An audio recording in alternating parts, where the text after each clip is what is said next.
हमारे साथ है दो एस्पिरेंट्स जिन्होंने जेई क्रैक करके मैंने भोपाल में एडमिशन लिया है। सिर्फ हार्ड वर्क से ही कुछ अचीव नहीं कर सकता, स्मार्ट वर्क बहुत जरूरी है।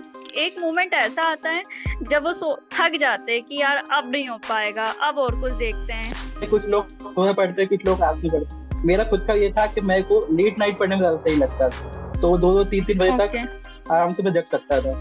ऑनलाइन स्टडीज में डिस्ट्रैक्शन वगैरह रहता है और सेल्फ स्टडी के बिना तो कुछ हो ही नहीं सकता, वो बहुत चीज जरूरी है।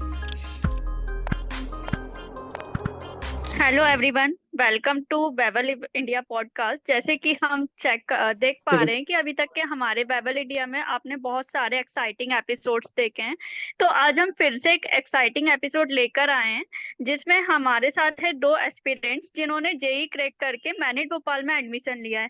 So here I am your host Priya Rathore and I am introducing with Samar and Rachit. So Samar and Rachit, I hope you are there. Yes ma'am. या तो समर कैन यू, हाँ हम दोनों से स्टार्ट करते हैं। पहले मैं समर से मतलब क्वेश्चन आप दोनों के लिए सेम रहेंगे। मैं चाहती हूँ पहले समर आप अपना इंट्रोडक्शन दें, देन उसके बाद रचित आप अपना बताइएगा।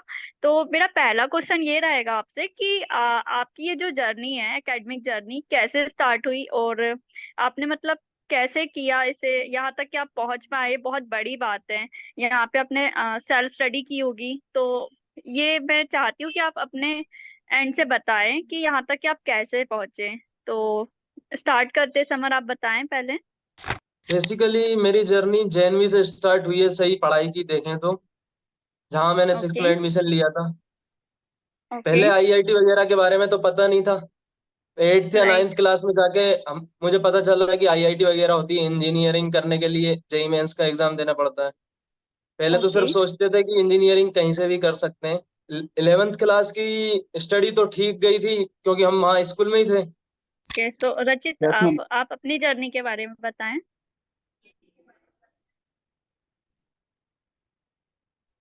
मैम बाकी सब कंडीशन तो हमारी सेम ही है, हम दोनों नवोदय से एक साथ 11th 12th पास आउट करी ओके, है। आप दोनों तो फ्रेंड सेम हैं। कंडीशन वही कि मैंने भी 11th क्लास में अच्छी पढ़ाई हुई थी। Yes, ma'am. ओके हम दोनों सेम स्कूल से सेम 12th करी है साथ में। बस 12th के बाद हम दोनों ने ड्रॉप अलग अलग जगह पे लिया था। ओके तो इसने अपनी 11th के मतलब 12th के बाद पढ़ाई अलग एलएन जाकर करी है, मैंने अपनी अलग करी है भोपाल में रहकर ही। तो ओके। ये अलग अलग, बाकी सब सेम ही है दोनों का। अच्छा, तो एडमिशन साथ में कैसे फिर? दोनों मैनेट में ही हो ना? एडमिशन साथ में, हाँ मैम दोनों मैरिट में ही है। कोइंसिडेंस है क्या? दोनों को मैरिट नहीं, कोइंसिडेंस नहीं है एक तरीके से देखा जाए तो, तुमने साथ में सोच लिया था बीच में भी मैम। हम तो सेम कंडीशन है, लेकिन वो तो टीचर्स के बात पूरी तरीके से मान के नहीं कर सकते, अपने को खुद अपनी प्रैक्टिस। देखिए, होता ये है कि सेल्फ स्टडी कर तो लेते हैं, लेकिन सेल्फ स्टडी करना, खुद को मतलब उसमें एंगेज रखना अपने डेली रूटीन वर्क के साथ, ये बहुत मतलब डिफिकल्ट टास्क है। तो आपने आपका मतलब खुद को मोटिवेट कैसे रखा इसके लिए? आपका रेगुलर कोई वर्क भी रहता होगा या मान लो कॉलेज भी रहता होगा, तो इससे, या आपने अगर ड्रॉप भी लिया था तो फिर भी एक रहता है ना कि रेगुलर कोर्स वर्क होते, देन उसके बाद अपने अपने आप को मोटिवेट कैसे रखा कि हाँ मुझे स्टडी ही करना है। तो आप बताएं ताकि लोगों को इससे हेल्प मिले, वो भी इससे कुछ सीख ले भी। मोटिवेशन तो यह है कि खुद को प्रूफ करने की बात होती है, उसमें आ जाता है कि हाँ राइट। स्टडी कर रहे हैं तो पूरी मेहनत से तो कुछ ना कुछ का आउटकम तो निकलना चाहिए। जी बिल्कुल। इसलिए भी फुल मोटिवेटेड रहते हैं। और एक बात ये रहती है कि कुछ लोग, सब लोगों का अलग अलग तरीका होता है पढ़ने का, तो कभी भी किसी के तरीके को सेम अपने से भी नहीं झाड़ना चाहिए। जैसे कुछ लोग सुबह पढ़ते, कुछ लोग रात में पढ़ते। मेरा खुद का ये था कि मेरे को लेट नाइट पढ़ने में ज्यादा सही लगता था, तो 2-2 3-3 बजे तक ओके। आराम से मैं जग सकता था। तो मैं ये बोल रही हूँ कि देखिए आजकल तो आपको ही जैसा पता है कि सोशल मीडिया का कितना क्रेज है। उसके बाद हमारी कुछ फ्रेंडशिप जिसे बोलते हैं याराना, ये भी बहुत लगा रहता है। तो मतलब होता है ना, थोड़ा मुश्किल होता है इन सब चीजों से अपने आप को थोड़ा अलग रखना और पढ़ाई कर पाना। तो यही जानना था मुझे कि मतलब कैसे किया आप लोगों ने ये, कोई अलग से टाइम मैनेजमेंट, मतलब पॉसिबल नहीं हो पाता है ना। मैम वो डेडिकेट रहना पड़ता है कुछ भी अचीव करने के लिए, अलग अलग चीजों के लिए अलग अलग टाइम रहता है। जैसे फ्रेंड वगैरह के साथ जाना है तो उसके लिए अलग टाइम है, पढ़ना है तो पढ़ना ही है। फिर डिस्ट्रैक्शन तो बहुत रहते हैं, ऑनलाइन अगर स्टडीज करो तो बहुत सारे डिस्ट्रैक्शन रहते हैं। इसीलिए जब भी मैं पढ़ता था, वीडियोस जी वगैरह जैसे यूट्यूब वगैरह से देखना है तो डाउनलोड कर ली, ओके। फिर डाउनलोड करने के बाद डाटा बंद करके फिर देख रहा हूँ। अगर ऑनलाइन देखते हैं तो फिर डिस्ट्रैक्शन बहुत रहते हैं। देखिए, सेल्फ स्टडी हम कर तो रहते हैं, लेकिन इसके साथ हमें चैलेंजेस भी आते हैं। लाइक आप सेल्फ स्टडी जब कर रहे होंगे तो आपको कुछ डाउट्स आते होंगे। लाइक इतना आसान तो नहीं होता ना कि हम कर रहे हैं, हमसे सारी चीजें हो जाएगी। बहुत सारे क्वेश्चंस रहते हैं हमारे माइंड में। तो आपने चैलेंजेस को कैसे नेविगेट किया? अपने फोन है, टेक्नोलॉजी इतनी अच्छी से अपने सारे आंसर अपने मिल सकते हैं। फोन का सही तरीके से इस्तेमाल करें तो वो बहुत काम आ सकता है आपके लिए। जी। सारे डाउट सब कुछ इससे क्लियर हो सकते हैं। हम्म। तो जो भी परेशानी उसमें आ सकती है, आप उसमें फोन या टेक्नोलॉजी की मदद से आप सब कुछ सॉल्व कर सकते हैं। और एक तरह साथ पे टीचर्स भी होते हैं आपके, जो आपके सारे डाउट सब क्लियर कर देते तो आप लोग हैं। खुद ही मोटिवेट रहते थे या कोई मेंटर थे आपके? मतलब आपकी लाइफ में मेंटरशिप का क्या रोल रहा है? हम मोटिवेट रहने के लिए खुद भी मोटिवेट रहते हैं और मेंटर की बहुत ज्यादा जरूरत रहती है। तो जी हमारी प्रिंसिपल मैम थी, वो हमेशा टच में थी हमारे। कुछ भी ओके। डाउट हुआ मैम, ये प्रॉब्लम है, तो वो हमेशा हमारे साथ रहती थी कि क्या करो क्या ना करो। मेंटर की बहुत ज्यादा जरूरत रहती है। हम जब कॉलेज ले रहे थे उस टाइम पे उन्होंने हमारा बहुत सपोर्ट किया। उन्होंने हमको बताया कि ओके। कौन सा कॉलेज सही से लेना चाहिए, क्या नहीं लेना चाहिए। तो वो मेंटर हमारे साथ हमेशा रही है। अच्छा, देखिए, समर और रचित, होता है कि दो टाइप का हम वर्क बोलते हैं। एक हार्ड वर्क होता है, एक स्मार्ट वर्क होता है।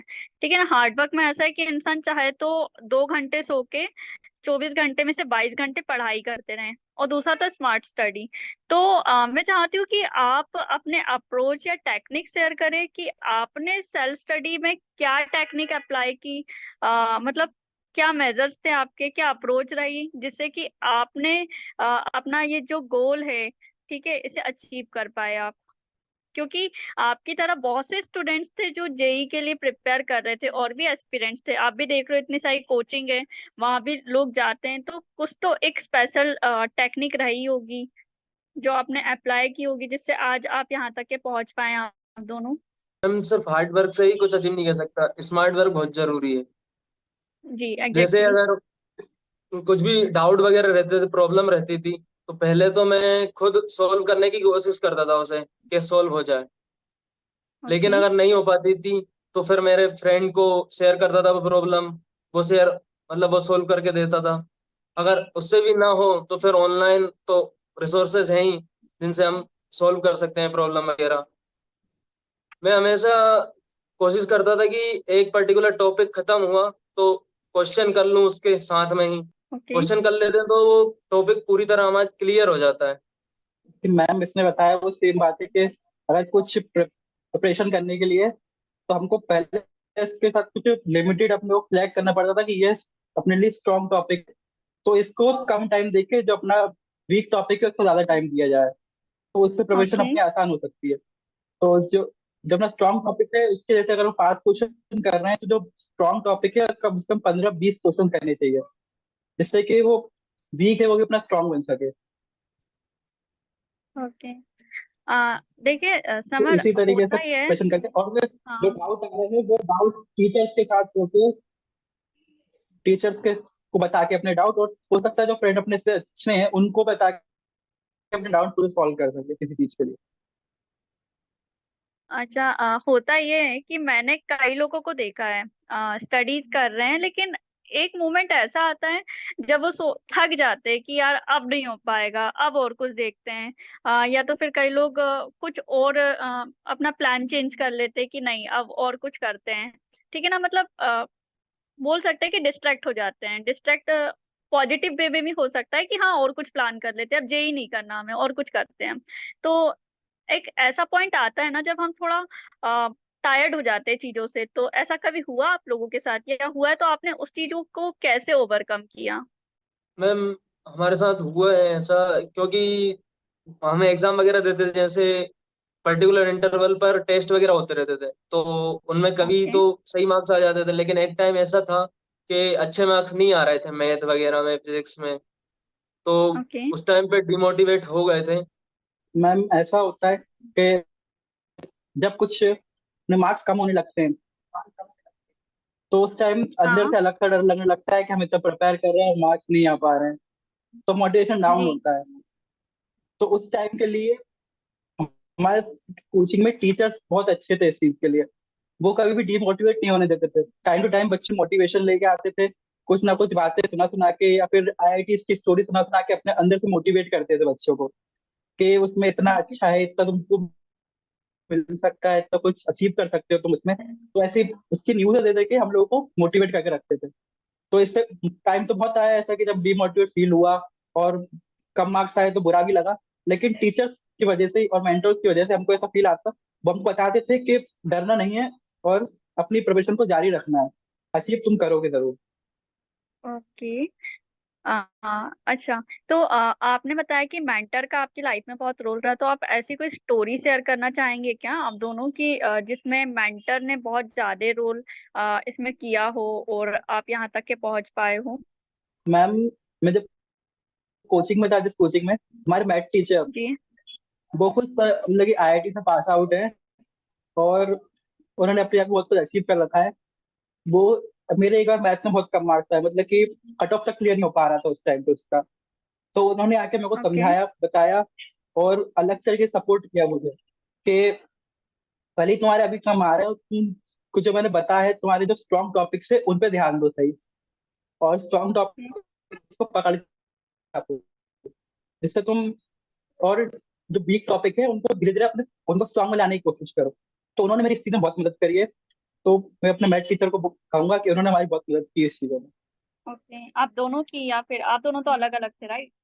Yes ma'am. फैमिली में ऐसा कोई मेंटरशिप नहीं रहा, लाइक ऐसा होता है ना, हमारे सिबलिंग्स या फिर हमारे कुछ कजिन्स रहते हैं, उनको देख के भी हम मोटिवेट होते हैं कि हाँ, इन्हें इन्होंने किया है, अब हमें भी करना है। ऐसा कोई फैमिली में नहीं रहा आपके? मैम मेरी फैमिली में तो मैं पहला हूँ जिसने जेई वगैरह की प्रिपरेशन की है। इससे पहले तो ओके। कोई जानता ही नहीं था जेई वगैरह के बारे में।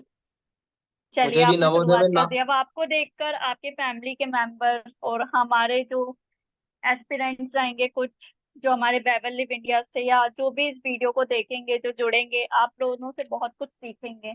एंड इसलिए मैं इस टाइप के क्वेश्चंस कर रही हूँ, ताकि जो चीजें होती है ना स्टूडेंट्स के साथ, वो जब ये देखेंगे कि हाँ, यहाँ पे इन लोगों के साथ भी ऐसा हुआ था, इन्होंने तब भी क्रैक किया ना, तो हम क्यों नहीं कर सकते? तो इसलिए, तो इसके अलावा मैं ये पूछना चाहूंगी कि देखिए, स्टडीज तो होती है, खैर आप लोगों ने तो ड्रॉप लिया था, तो मान लीजिए अगर हम क्लासरूम स्टडी भी कर रहे हैं, ठीक है, ऑनलाइन भी ले लेते हैं, ऑफलाइन भी ले लेते हैं, कई लोग ऑफलाइन के लिए लाइब्रेरी ज्वाइन कर लेते हैं, है ना? तो मतलब कैसे कंपेयर करोगे, कौन सी स्टडी बेस्ट है आपके हिसाब से?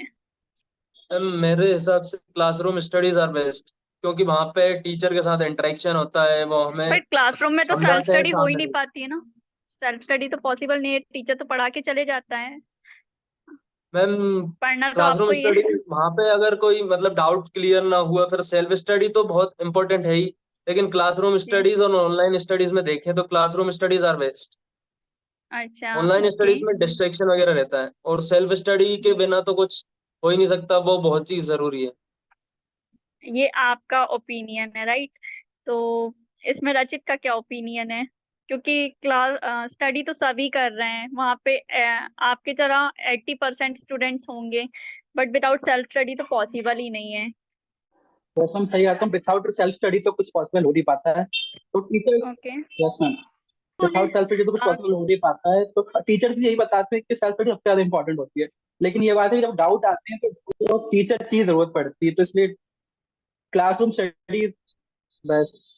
तो आप अपने स्टडीज को कितना टाइम देते थे, लाइक कितने आवर्स देते थे? मैम एक दिन में लगभग मैंने तो सेल्फ स्टडी ही की है, तो लगभग 12 से 14 घंटे देने पड़ते थे पढ़ने के लिए। ओके। पर्टिकुलर सब्जेक्ट में डिवाइड कर रखा था मैंने टाइम के, इतना टाइम केमिस्ट्री को देना है, इतना टाइम फिजिक्स को देना है। जो मेरा वीक है, मैथ में काफी वीक था मैं, तो मैथ को थोड़ा ज्यादा टाइम देता था, केमिस्ट्री को कम देता था। ऐसे डिवाइड कर रखा था टाइम, रोज के लिए टाइम टेबल बना लेता था कि आज ये टॉपिक खत्म करना है, चाहे कुछ भी हो जाए। आपने कोचिंग की भी कोचिंग हेल्प में, ली है क्या? मेरे कोचिंग में तो क्लासेस लगती थी 6 घंटे की, तो क्लास ही लगती थी, 2-2 घंटे की पढ़ते। वही कोचिंग कर लेते हैं, कई लोग रहते हैं ना कि एक साल पहले कोचिंग कर लिया, देन छोड़ दिया, अब उसके जो भी मटेरियल है उसकी हेल्प से या फिर अपने खुद नोट्स बना के पढ़ते हैं देन क्रैक करते हैं, ऐसा भी होता है ना। क्योंकि कोचिंग में ही इतना टाइम चले जाता है कि मतलब एस्पिरेंट पढ़ाई कब करेगा, ऐसा भी होता है। तो यही आपके साथ भी रहा होगा, आखिर पढ़ाई मतलब खुद से ही पढ़ाई करके आप क्रैक कर पाए होंगे, राइट। रहता है अगर खुद स्टडी ना करो तब तक कुछ क्रैक नहीं कर सकते अपन। ओके, तो समर रचित, आप तो उन्होंने सुना होगा हम लोगों के बैबल लिव इंडिया के बारे में। ये हमारा एक स्टार्टअप है जहाँ पे हम बच्चों को ऐसा इन्वायरमेंट देना चाहते हैं जहाँ पे वो अपनी सेल्फ लर्निंग और सेल्फ स्टडी पे फोकस कर रखे। उन्हें जो भी हेल्प चाहिए हमारे एंड से जो है हम पूरी हेल्प करेंगे, ठीक है। हमारे एंड से लाइब्रेरी होगी एंड सेल्फ लर्निंग पे जहाँ बच्चा फोकस कर सके उसे प्रॉपर मेंटरशिप भी प्रोवाइड की जाएगी। तो आप लोगों ने सुना होगा, बाकी मैंने भी बताया आपको। तो आप लोगों के क्या थॉट्स हैं हमारे इस स्टार्टअप के बारे में, इस इनिशिएटिव के बारे में। मैम आपका जो इनिशिएटिव है बेवल लिव इंडिया का बहुत ही अच्छा इनिशिएटिव है। आजकल क्या जी सेल्फ लर्निंग ही चल रही है, मतलब ऑनलाइन स्टडीज वगैरह।